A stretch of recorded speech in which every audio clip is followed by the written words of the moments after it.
Cléon avait l'habitude de gagner tôt ce mercredi-là. Il signa des contrats, sourit quand Severino appela en disant que Donna Carmen semblait plus petite, triste, silencieuse. Il lâcha son stylo, descendit par l'ascenseur, monta en voiture en pensant à sa mère qui riait toujours forte en servant le café, arriva au portail, vit le jardin parfait, mais sentit un froid étrange. Isabella apparut trop élégante, demandant la raison de cette visite surprise. Il répondit « Je veux voir ma mère maintenant, immédiatement, parce que quelque chose ne va pas dans cette maison, et je vais tout découvrir aujourd'hui même, sans délai, sans excuse ni peur de ce que je trouverai ici dedans. Maintenant, c'est trop urgent pour que je puisse respirer correctement, seul à cet instant dur. » Dans le salon, Donna Carmen était assise, regardant une télévision éteinte, avec une petite assiette dans les mains et les yeux perdus. Cléon s'agenouilla, embrassa son front, sentit ses os saillants sous le chemisier, demanda si elle avait déjeuné. Isabella répondit vite en disant « soupe légère, fruits, thé et biscuits complets, suffisant pour un âge avancé. » Carmen baissa la tête comme une élève réprimandée. Cléon remarqua le tremblement de ses doigts et une faim cachée derrière son faible sourire. « Maman, tu veux autre chose ?» Elle murmura « Je voulais du pain chaud avec du beurre, mais ce n'est pas nécessaire, mon fils, je vais bien. » mentit-elle doucement, comme en demandant pardon de désirer manger quelque chose de simple en cet après-midi, beaucoup trop froid aujourd'hui, ici. Cléon appela Isabella dans la cuisine, ferma la porte, demanda « Depuis quand ma mère doit-elle demander la permission de désirer du pain ?» Isabella croisa les bras, répondit qu'elle s'occupait d'elle mieux que tous les autres, parce que les personnes âgées perdent la notion de leurs propres limites. Il sentit la colère monter comme un feu contenu et se rappela les anciens dimanches avec des tables abondantes, un gâteau au four, des rires ouverts, personne ne mesurait aucune cuillerée. Ma mère a fondé une famille en offrant l'abondance, tu as transformé l'affection en règle froide. Isabella répliqua que la santé exige de la discipline et que le véritable amour protège toujours. Cléon répondit que l'amour aussi interroge, écoute, respecte, n'humilie jamais personne, surtout quelqu'un qui a déjà tant souffert dans la vie avant nous. Il décida de rester à la maison en observant toute la routine. Le matin, il vit Carmen marcher lentement jusqu'au garde-manger en regardant les couloirs vides comme quelqu'un qui garde un secret. Elle ouvrit un paquet de petits biscuits sucrés, respira l'odeur du sucre, sourit un peu, et quand elle allait en croquer un, Isabella surgit derrière elle en retirant le paquet de ses mains. Elle dit « Nous avons convenu, rien de tout cela aujourd'hui. Tu te rappelles le gonflement ?» Carmen haussa les épaules et demanda pardon automatiquement.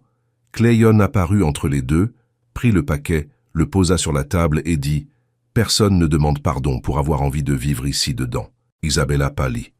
Severino entendit tout dans le couloir sans respirer, immobile, voyant enfin naître la justice dans cette grande maison après de longs mois tristes. Sur la véranda, Severino raconta à voix basse que cela faisait des mois qu'il voyait Donna Carmen maigrir, cacher du pain dans sa poche pour le manger plus tard dans sa chambre. Il raconta aussi que des amis appelaient toujours et qu'Isabella disait rhume, repos, consultation, voyage, n'importe quelle excuse déjà prête. Cléon serra les poings, en sentant une culpabilité écrasante. J'étais trop occupé. Severino répondit. Le travail achète le confort, monsieur, mais la présence n'achète aucune paix. Chaque mot le frappa au plus profond de la poitrine. Il comprit combien d'anniversaires, de déjeuners et de conversations il avait perdu en courant après des chiffres vides. Aujourd'hui même, il promit de changer tout son agenda avant qu'il ne soit trop tard pour demander un pardon véritable à sa mère blessée par sa longue absence. Quand il rentra, il trouva Lucia en larmes près des fourneaux. Elle avoua qu'elle recevait l'ordre de cuisiner sans sel, sans sucre, sans assaisonnement, sans aucune joie.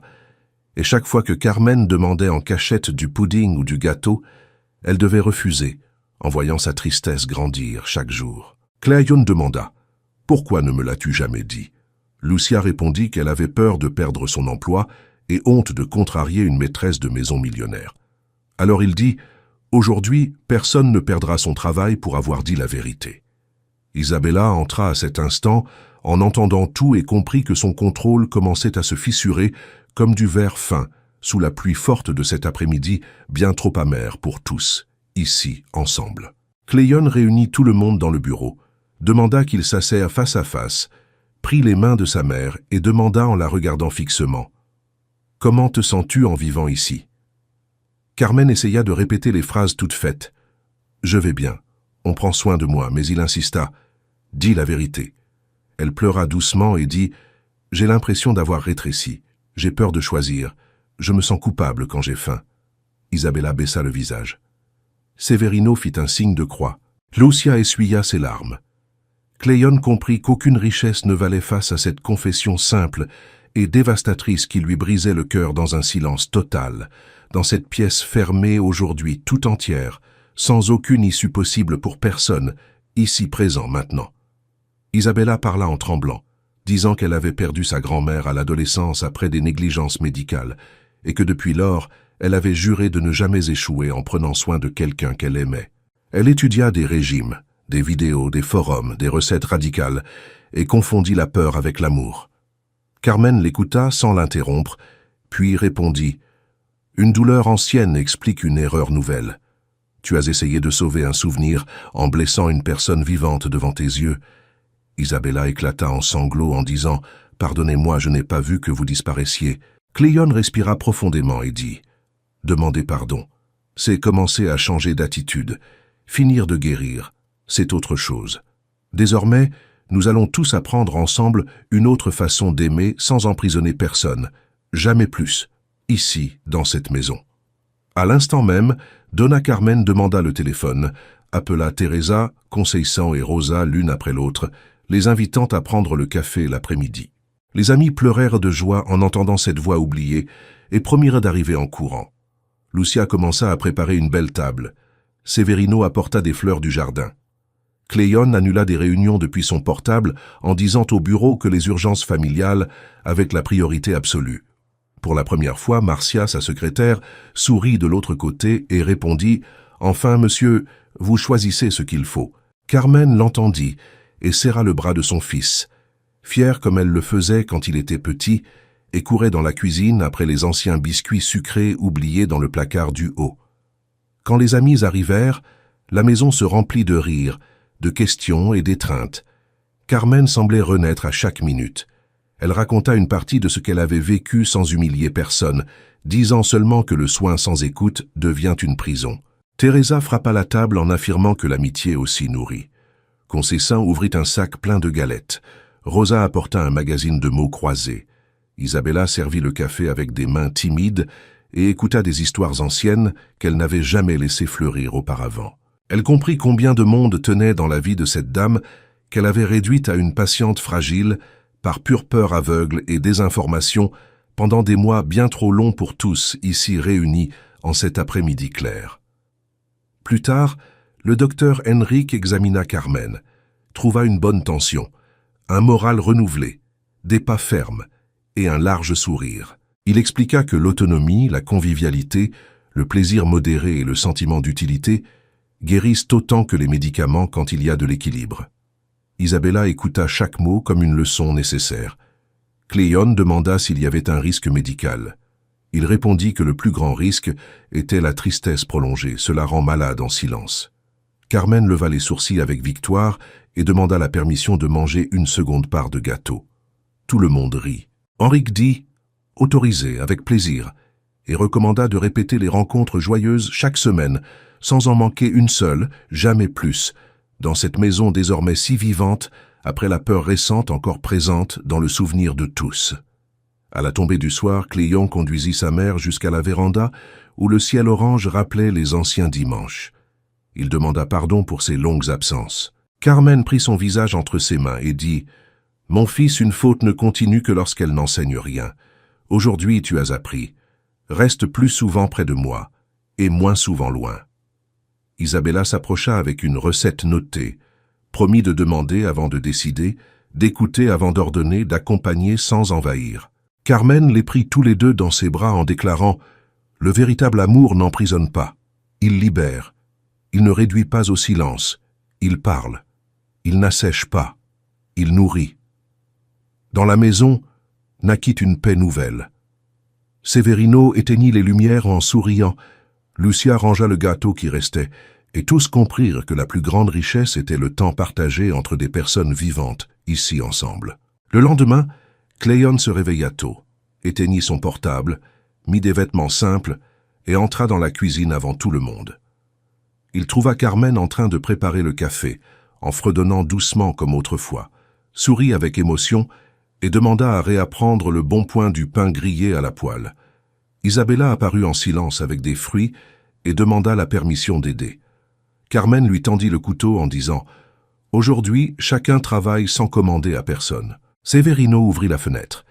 Lucia battit la pâte avec joie pendant que l'odeur sucrée envahissait toute la maison dans cette aube de recommencement véritable pour tous ici présents ensemble, sans plus aucune peur, dans ce foyer enfin pacifié après la tempête passée.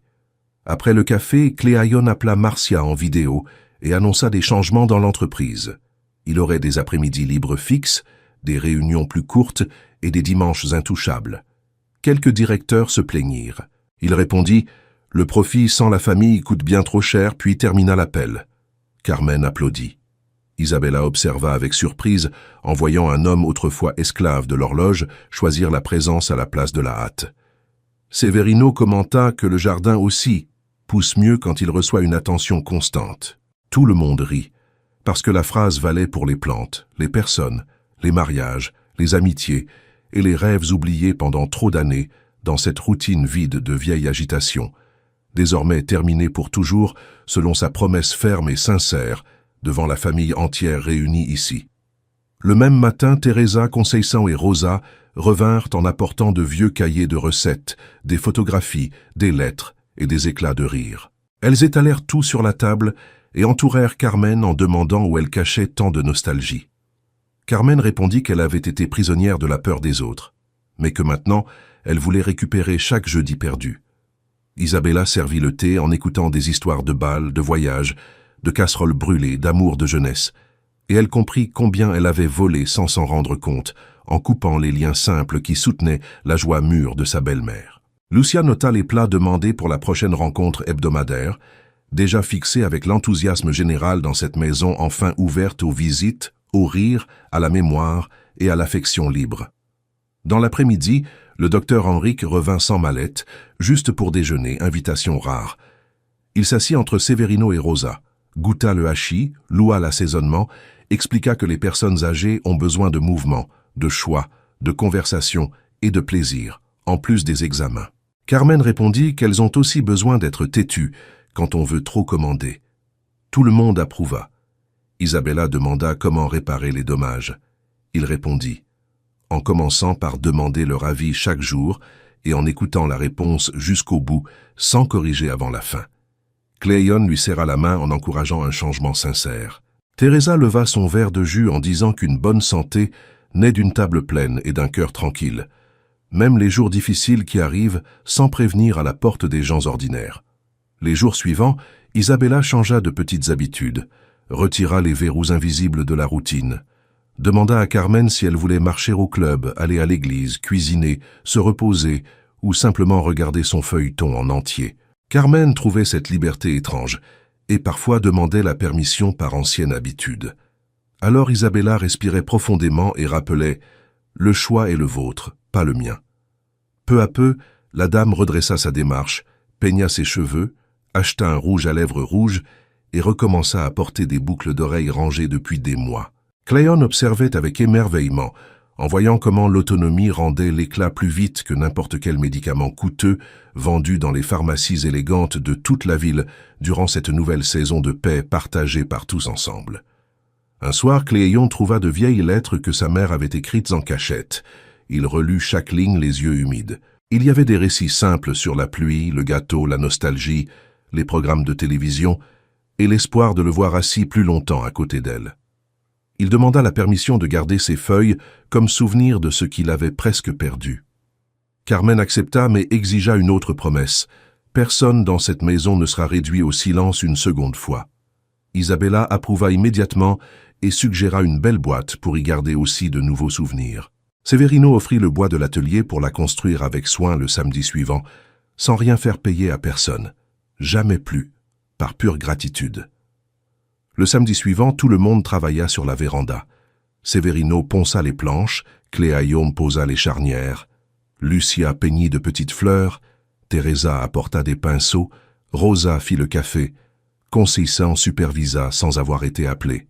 Carmen écrivit sur le couvercle « Boîte de la joie ». Isabella colla à l'intérieur la première recette apprise, gâteau au chocolat. Le docteur Enrique apparut par surprise en apportant des graines pour un potager communautaire qu'il suggéra de planter dans le jardin. Tous approuvèrent immédiatement en disant qu'une bonne nourriture commence dans une terre bien soignée.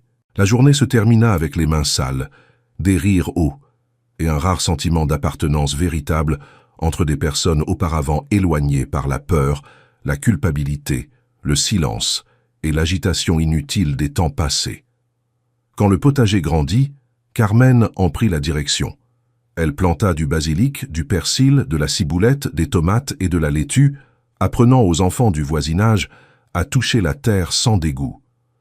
Laetitia, la petite fille de Henrique, devint l'aide officielle. Isabella apprenait la patience en observant comment sa belle-mère corrigeait, sans humilier et féliciter chaque petit progrès. Cléaillon installa un banc en bois près des carrés de culture pour travailler à l'air libre et pouvoir entendre les conversations de la maison. Severino disait que le patron avait enfin le visage reposé. Marcia confirma par message que l'entreprise continuait à prospérer même avec un chef moins absent de sa propre vie, désormais bien meilleur, équilibré et entier aussi à l'intérieur. Un mardi pluvieux, Isabella demanda à parler seule avec Carmen. Elle avoua sa honte chaque fois qu'elle se rappelait ses anciens ordres et demanda si un jour elle serait totalement pardonnée. Carmen répondit que le pardon n'efface pas les marques, mais empêche de nouvelles blessures. Puis elle expliqua que la confiance grandit comme une plante arrosée lentement. Isabella pleura discrètement et reçut, pour la première fois entre elles, une étreinte sincère, sans culpabilité. Cléone vit cela de loin et remercia le ciel en silence. Lucia commenta qu'une bonne pluie nettoie aussi la vieille poussière des fenêtres et des cœurs. Teresa entendit et approuva en battant des mains, heureuse de voir tant de paix renaître dans cette famille, autrefois brisée par l'excès de contrôle. Des mois plus tard, le manoir était devenu un point de rencontre du quartier. Le dimanche, un déjeuner ouvert attendait quiconque arrivait avec respect, s'asseyait et mangeait. Carmen dirigeait les casseroles comme une chef d'orchestre. Isabella recevait les visiteurs en demandant leurs préférences alimentaires sans rien imposer. Cléaillon servait les tables en souriant, en se rappelant qu'autrefois, il connaissait à peine l'heure du déjeuner. Severino guidait les enfants à travers le jardin. Lucia cachait des douceurs supplémentaires pour les distribuer ensuite. Enrique prenait la tension des personnes âgées entre une blague et une autre. Teresa organisait un bingo. Conceição surveillait les desserts. Rosa racontait de vieux souvenirs. Tous repartaient, plus légers qu'ils n'étaient entrés dans cette maison généreuse, pleine de voix chaudes, de bonnes odeurs et d'une amitié vivante et constante. Un dimanche, Cléon demanda l'attention générale, leva son verre de jus et déclara qu'il ouvrirait une fondation au nom de Carmen pour soutenir les personnes âgées solitaires avec des visites, des ateliers, des repas et un accompagnement respectueux. Il expliqua qu'il avait appris trop tard combien l'abandon peut habiter les belles maisons. Enrique proposa des consultations bénévoles. Teresa promit un réseau d'amis. Rosa dit qu'elle apporterait de la joie. Conceição exigerait de l'organisation. Isabella demanda à travailler dans l'administration pour réparer les erreurs passées. Carmen sourit, fière, en disant « Enfin, mon fils a compris que l'argent sert mieux lorsqu'il devient un pont vers d'autres vies aussi. » Severino pleura en cachette derrière la porte, trop ému devant cette belle annonce collective. À la tombée de la nuit, après le départ du dernier invité, Carmen appela tout le monde sur la véranda, montra les étoiles qui apparaissaient et dit que la vieillesse n'est pas disparaître lentement, mais continuer à briller de sa propre lumière quand on nous laisse exister.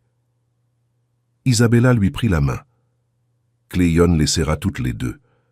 Lucia apporta des couvertures. Severino éteignit les lumières du jardin pour que le ciel apparaisse mieux. Enrique remercia pour cette leçon rare. Teresa bâilla, heureuse. Rosa demanda la recette. Conceição fixa le prochain déjeuner. Tous rirent parce qu'ils savaient que cette histoire donnerait encore beaucoup de chapitres faits de soins libres, de présence, d'écoute, de pain chaud et d'un amour mûr partagé sans chaîne, jamais plus, entre eux ici ensemble. Le lendemain matin, Carmen se réveilla avant tout le monde et remit de la pâte au four. Cléaillon abandonna son téléphone. Isabella ouvrit les fenêtres. Severino arrosa les fleurs. Lucia servit le café. Enrique arriva en souriant. Teresa, Rosa et Conceição vinrent tôt elles aussi. La table fut remplie de pain, de rires, d'étreintes et de projets. Carmen leva sa tasse en disant « Maintenant je sais que vivre, c'est choisir d'aimer, de parler, de manger, de rire, de demander de l'aide, d'offrir du temps, de pardonner, d'apprendre, de recommencer ensemble toujours dans cette maison renouvelée pour tout le quartier entier qui entendait une musique nouvelle d'espérance et de paix, sans aucune fin aujourd'hui ici même, avec tous réunis, heureux, enfin, une fois encore. »